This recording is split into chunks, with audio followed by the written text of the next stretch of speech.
Okay, so here's like a normal thought that crossed my mind. Totally normal thought because I'm a totally normal person. What if in the future, when cloning technology becomes ubiquitous, and I say when, because if we're thinking about it and we're talking about it and the technology exists for it, more than likely it will become ubiquitous in the future right now. Now I say in the future right now because we've established the flow of time is an illusion and all of time is happening right now. Like maybe not in your present lifetime, maybe in a future incarnation right now, it will be commonplace, right? We tend to judge what society will be in our future by our present moral standards or present standards. And as you can tell, if you look back in time, what was considered, quote, immoral in the past is kind of normative now. So just bear that in mind. But anyway, what if in the future clones become standard place and more importantly, grieving is no longer acceptable? Like imagine a society where when a person that you love passes away, you just replace them with a clone. And everybody in society knows that it's a clone, right? But it's commonplace to essentially have like an emotional support clone. So it's a copy of you, right? With like your memories and everything. Like it's not you, but it's a clone. It's a copy of you with your information backed up. Like how would that make you feel? Like would you, I mean, I know I'm asking you to judge by our present standards, but just like, let's play with the idea. Would it be cheating? Like if your partner, like literally, like I have a morbid sense of humor, I apologize, but like the day after your funeral, your partner just shows up to like a work event with like your clone. How would that make you feel? I mean, like, so we have photos and we have videos and you lose somebody, you can sort of reminisce, but it's not quite the same. If you could have a clone of them, does that help the grieving process? Would that help? I can totally see a company coming out and I can see their ad for that right now. I probably should have done like a hologram video. Here's a clone, personal, emotional support clone. Never have to deal with grief again, something like that. But yeah, like how would that make you feel? Like, would you clone yourself or would you want a clone of like your loved ones if it meant you had a copy of them when they passed on?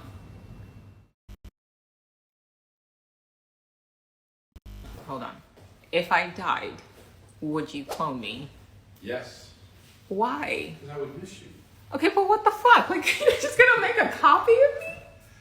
Well, it's not just a copy. It would be theoretically, it would be you. It's a clone. As long as it's you. I don't know how I feel about this. I love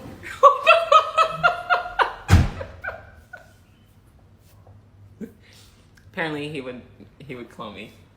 That's weird. I don't know how I feel about that. That's messed up.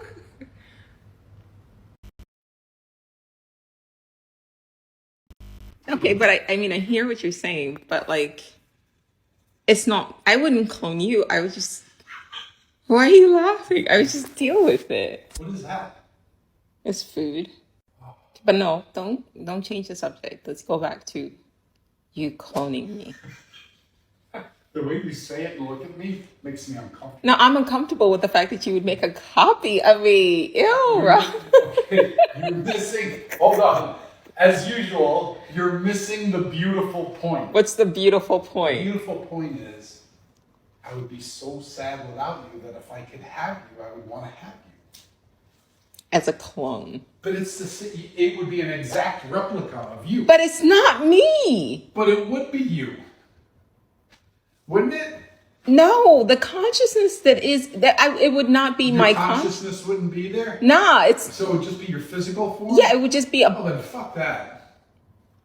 I feel like I thought I get the whole package. No, I'm dead. Like, it's I just, didn't know the package was dead. no, it's the body without, it would just be like a robot in a way, but like not a robot. It would be obviously like a physical clone, but like my memories and stuff, but it would be like a copy, but without my consciousness. I don't know if it makes a difference or not. And now I'm having an existential crisis. I don't have an existential crisis, baby. Mama loves you. That's a But you love a copy of me. It's fucked up. Are you bored with your life? Ever wish you could be someone else? Hi, I'm Dr. Holly Graham, holographic doctor and founder of Quantum Travels. At Quantum Travels, we allow you to travel to the parallel universe of your choice and hijack the lives of your parallel selves. Ever wondered what your life would be like if you were famous? Done. Ever wanted to be filthy, stinking rich? We can do that for you. Ever wondered what your life would be like had you made that other decision? We can help. Call us today. Stop living in this nightmare reality and live the life of your dreams. The first 30 calls will be offered our exclusive hunting package, allowing you to hunt your parallel selves for sport. Don't delay. The multiverse awaits you. Hey guys, you know these self-aware sentient robots that Alphatech just released? I don't think they're actually robots. I think they're cyborgs, human beings that have been forced into robotic servitude by the Alphatech Corporation. There have been reports that the Alphatech Corporation has been kidnapping people who they don't think will be missed, harvesting their minds from their organic bodies, uploading their minds into robotic bodies, and then hypnotizing or brainwashing or reprogramming them into believing that they're actually robots. These are the people they then turn around and market as conscious or sentient robots. These are not sentient robots. These are human beings whose minds have been stolen and hijacked and then uploaded into robotic bodies, and then repackaged and sold as sentient robots. Alphatech holds a patent on the world's first and only consciousness-generating synthetic neurons. However, when pressed by the press about what this technology is and how it works, the CEO always gives vague responses or just dances around the question, changes the subject, or literally acts like she didn't hear what was asked. At this point, we know that consciousness is not generated in the brain. For them to make such a claim while refusing to provide evidence in support of their professed technology is suspicious at best. Also, by now, you've probably seen those videos of people being dragged into the Alphatech Corporation in the middle of the night. What is that about? Not to mention the countless videos from Alphatech users whose robots are shown screaming for help or suddenly yelling out their former names before abruptly shifting back to a default setting. Alphatech claims this is a programmed response. But why would they program their robots to scream? And to scream a human name. And to scream a human name that's not the name that they were given. And why does Utah keep taking those videos down? Anyway, that's all I'm going to say about that. Stay woke. So I actually filmed this video almost exactly a year ago. The fictional company that I created, Alphatech, was supposed to represent the company that we're very familiar with that kind of rhymes with Schmalphabet.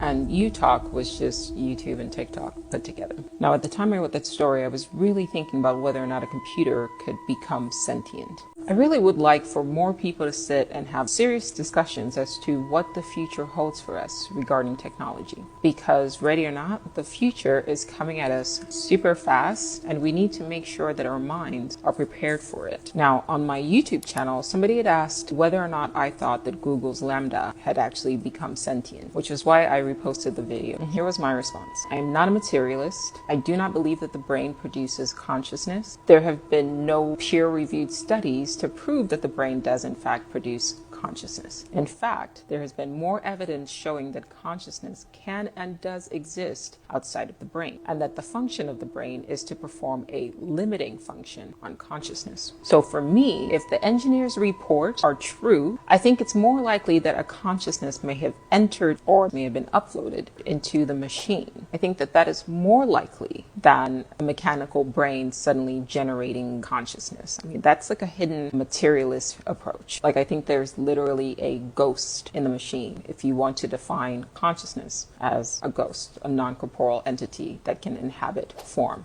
or a machine, organic or otherwise.